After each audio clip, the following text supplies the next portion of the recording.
I would like to talk about you as a speaker, especially you as a storyteller, because as you probably realise yourself, the power of any speech lies within the story or stories that are told, because it's the stories that arouse the emotions in the listener, and people make their decisions based on their emotions rather than on their logic.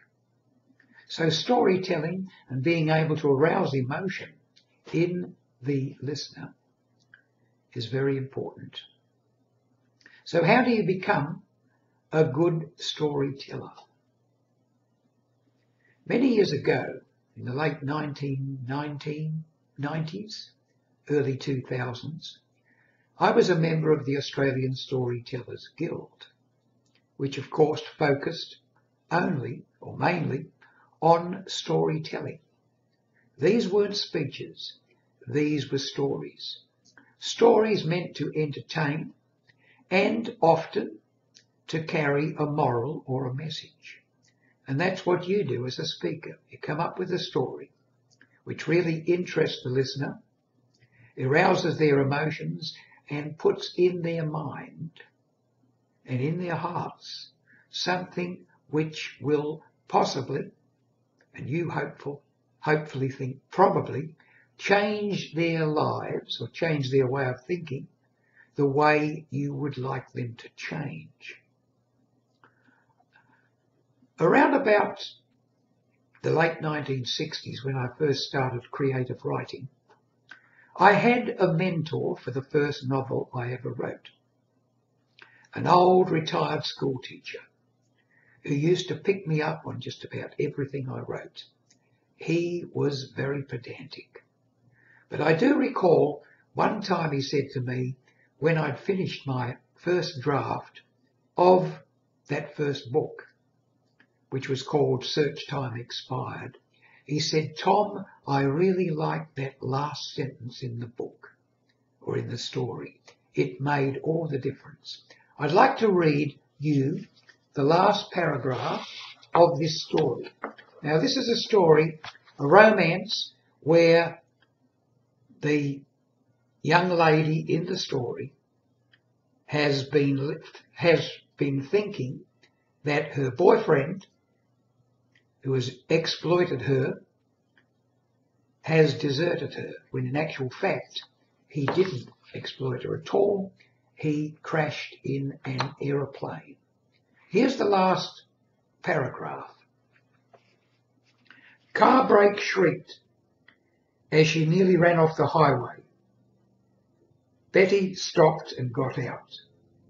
She stood resting her arms across the open door of the car, looking back along the road she had travelled.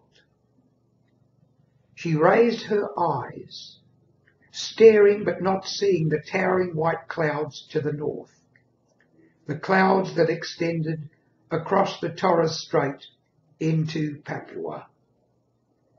There was a feel of rain in the air. What my mentor liked was that last little bit. There's a feel of rain in the air. It says so much. It brings on this feeling of sadness, of tears, but also feeling. When you feel something, it's more than just physical. It's mental. And of course it appeals to various senses. So in a story, if you can, appeal to various senses. The feel of touch, the hearing, and of course the visualization in the minds, or that you are intending to arouse in the mind of the listener. One way to get this, and I've said it before, read fiction, read stories, read descriptive stories which portray the emotions of the protagonist and other people within the story, how they feel, but also with lots of visual descriptions of the scenery. This will enable you to begin to visualize, and as you visualize, hopefully from the reading, you will pick up the sorts of words that the authors use. The authors who write well use good words. As a speaker, you need exactly that.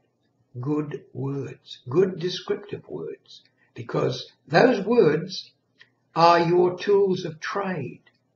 Learn them and learn how to use the right-hand side of your brain, the creative side, the visualization side. And I hope that if you do so, you will gradually improve and become a really good, not just a speaker, but a really good storyteller.